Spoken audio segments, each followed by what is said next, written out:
Good afternoon friends. आइए आज हम बात करते हैं भारतीय दंड संहिता 1860 की सेक्शन 30 से लेकर सेक्शन 34 तक की। कल हमने बात की थी सेक्शन 29 तक। देखिए, सेक्शन 30 क्या कहती है हमारी? मूल्यवान प्रतिभूति, वैल्यूएबल सिक्योरिटी। मूल्यवान प्रतिभूति शब्द उस दस्तावेज का घोतक है जो ऐसे दस्तावेज है या होनी तात्पर्य है जिसके द्वारा कोई विधिक अधिकार सृजित, विस्तृत, अंतरित, निर्बंधित, निर्वापित किया जाए, जिसके द्वारा कोई व्यक्ति यह अभिस्वीकार करता है कि वह विधिक दायित्व के अधीन है। इन अ सिंपल लैंग्वेज, ये तो थी आपकी law language, but in a simple language क्या है कि जब हम मूल्यवान प्रतिभूति क्या होती है, सबसे पहले तो इसके नाम से ही शो हो रहा है कि ये मूल्यवान प्रतिभूति, ठीक है। तो क्या है ये? इस बात का, इस शब्द जो दस्तावेज का घोतक, ये जो शब्द है उस दस्तावेज का घोतक है जो ऐसी दस्तावेज है जो या होनी है जिसके द्वारा कोई विधिक, सबसे पहले इसका जो हमारा मेन पॉइंट है इसमें, ये है इसका विधिक अधिकार। मतलब मूल्यवान प्रतिभूति ऐसी होती है कि जो किसी व्यक्ति के विधिक अधिकार को शो करती है, प्रेजेंट करती है, रिप्रेजेंट करती है, ठीक है ना। सिंपल लैंग्वेज क्या है कि जब हम किसी सरकारी पद पर जाते हैं, ठीक है, मान लिया कि हमें कोई गवर्नमेंट जॉब मिलती है, ठीक है, तो हमें गवर्नमेंट की तरफ से एक स्टैम्प मिलती है, मोहर मिलती है, पद भी मिलता है, प्लस में हमें एक मोहर स्टैम्प मिलती है, तो जिस पर हमारा नाम और पद लिखा होता है, जो हमारे विधिक अधिकार को दर्शाता है कि हाँ भाई, कि हमारा नाम क्या है, हमारी पहचान को और हमारे विधिक अधिकार को दर्शाता है कि हमारा नाम क्या है और हमें क्या राइट मिला हुआ है, हम इसका यूज़ किस तरीके से कर सकते हैं, या हम मतलब प्रसिद्धि हमारी, मतलब जो हमारी जान पहचान होती है वो उसी चीज़ से होती है। इसे भी हम मूल्यवान प्रतिभूति की संज्ञा में लेंगे।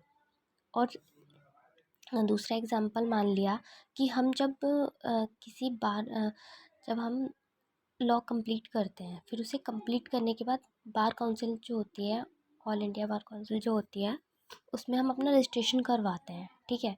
उस रजिस्ट्रेशन को करवाने के बाद हमें क्या होता है, अथॉरिटी मिल जाती है कि हम अपने स्टैम्प बनवा सकते हैं, और हम अपने स्टैम्प को बनवा के, मतलब स्टैम्प बनवा सकते हैं, और जो भी हमारे केसेस होते हैं, हम उन पे, जब भी हम किसी के खिलाफ हम केस डालते हैं कोर्ट में, तो हम अपनी स्टैम्प लगाते हैं, उसमें पिटीशन तैयार करते हैं, रेडी करते हैं, और फिर उसके बाद लास्टली हम उसमें पूरा सब चीज़ करके अपनी स्टैम्प लगाते हैं। तो वो जो स्टैम्प है वो भी हमारी क्या है, एक मूल्यवान प्रतिभूति है, वैल्यूएबल सिक्योरिटी है हमारी, ठीक है, जो हमारे किसको, विधिक अधिकार को दर्शाती है कि हाँ भाई हम एडवोकेट हैं, ठीक है।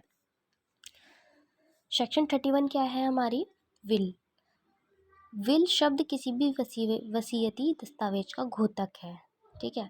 जो विल होती है हमारी, भाई कोई भी होता है, कोई किसी भी व्यक्ति, कोई भी व्यक्ति जो होता है, कोई कोई तो जो जीवित रहता है, जीवित रहते हुए विल तैयार कर देता है अपने बच्चों के लिए, और कोई मतलब पहले रेडी करता है, या फिर मृत्यु के पश्चात उसको घोषित किया जाता है कि हाँ भाई इस विल में क्या लिखा था, जो मरने वाले थे, है ना। तो उसे ही हमारी क्या कहते हैं, विल, वसीयत, वसीयत दस्तावेज है। सेक्शन 32 क्या है हमारी? कार्यों का निर्देश करने वाले शब्दों के अंतर्गत अवैध लोप आता है। मतलब कार्यों का निर्देश करने वाले शब्दों के अंतर्गत अवैध लोप आ जाता है, ठीक है। सेक्शन 33 है हमारी कार्य। कार्य तो आप सभी समझते हैं कि कोई भी चीज़ होती है, कोई भी हमें किसी भी तरीके, किसी भी कार्य को प्रॉपर तरीके से किया जाना, ठीक है।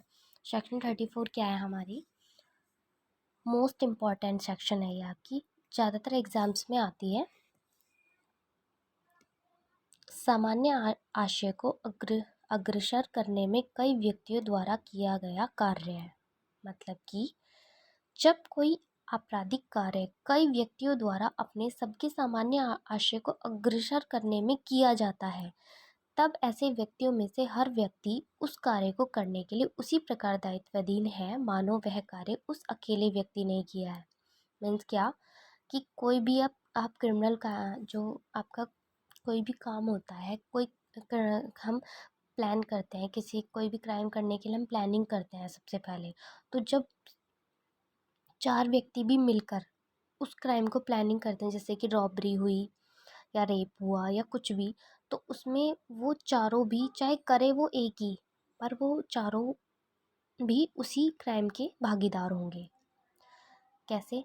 कि जैसे कोई रॉबरी करता है, चोरी करता है, तो एक व्यक्ति तो अंदर जाता है, वो पूरे देखभाल के मतलब चोरी की जो वो होता है, स्थान होता है, उसे अच्छे से देखता है कि हाँ भाई क्या है क्या नहीं है, और एक पहरेदारी करता है, ठीक है, और एक क्या होता है, उस तिजोरी को खोलने का काम करता है, ठीक है।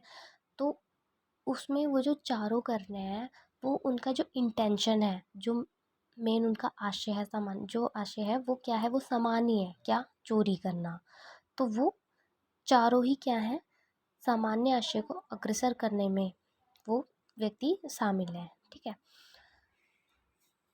जैसे केस नंबर 1 है हमारा, संजय बनाम उत्तर प्रदेश राज्य, year 2016, SC 282, SC mean supreme court, ठीक है। इसमें क्या है, हत्या करने का सामान्य आशय आचरण में ढंग से निकाला जाना चाहिए, किससे, आचरण से और ढंग से निकाला जाना चाहिए, जिसमें अपराध कारित किया जाता है। क्षेत्र क्या कह रहा है इसका, एरिया, कि इस धारा का आशय लेने के लिए यह साबित किया जाना चाहिए कि आपराधिक कार्य एक से अधिक व्यक्तियों द्वारा सभी के सामान्य आशय के अग्रसरण में कारित किया गया है। मतलब इसका जो मेन वो है कि एक से अधिक व्यक्ति होने चाहिए और उन सभी का इंटेंशन एक ही होना चाहिए, ठीक है। केस 2 क्या है हमारा, संदीप कुमार सेन उर्फ बिट्टू वर्सेस पश्चिम बंगाल राज्य, ईयर 2016, SC 310, ठीक है। इसमें क्या है, फर्स्ट क्या है पॉइंट, विशिष्ट कार्य कारित करने के लिए कई व्यक्तियों की ओर सामान्य आशय था। सेकंड, अपराध वास्तव में उनके द्वारा उस सामान्य आशय के अग्रसरण में किया जाता था। मतलब कोई भी स्पेशल कार्य को वो कर रहे थे, कार्य कई व्यक्तियों द्वारा किया जा रहा था। सेकंड क्या, अपराध वास्तव में उनके द्वारा सामान्य आशय की, मेनली क्या आ गई यहाँ पर बात हमारी, सामान्य आशय की, ठीक है, जो अग्रसरण करने में किया जा रहा था। फिर बात आती है सामान्य आशय का अनुमान। हम अनुमान कैसे लगा सकते हैं, कि Surendra Chauhan versus state of MP, year 2000, supreme court 1436 में क्या कहा गया है, दो बातों पर अनुमान लगाया गया है कि सेक्शन 34 कहाँ पर लागू होती है, सामान्य आशय पर और अपराध को कारित करने में प्रत्येक उस व्यक्ति की भागीदारी, ठीक है, चाहे वो कार्य उसके द्वारा किया जा रहा हो या ना किया जा रहा हो, इससे मतलब नहीं है, मतलब है उस व्यक्ति की भागीदारी से। चलिए, धन्यवाद।